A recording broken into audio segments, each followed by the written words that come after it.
কৃষক কাস্তে হাতে ধান পরীক্ষা করছে।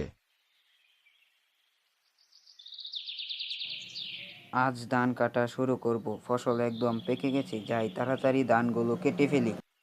ছেলেটা যে কোথায় গেল? পাশ থেকে ছোট ছেলে খেলে আসছে। কৃষক বাবা, এত সকালে উঠে ধান কাটছো, কষ্ট লাগছে কৃষক না? হাসি মুখে কাস্তে চালাচ্ছেন। বাবা, আমি সাহায্য ছেলে ছোট করছি। ছোট আটি বেঁধে দিচ্ছে। কষ্ট নয় বাপ, আনন্দ লাগে। এই ফসল তো আমরা সবাই খাই।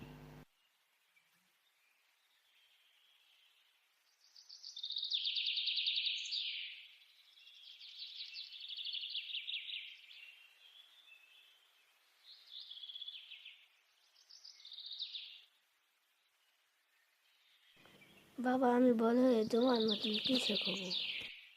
কৃষক আটি হাতে ছেলের দিকে তাকিয়ে মমতা ভরা কৃষক হাসি। মানে দেশের প্রাণ। সোনালী ধানে ভরা মাঠে বাবা ছেলের খুশির হাসি।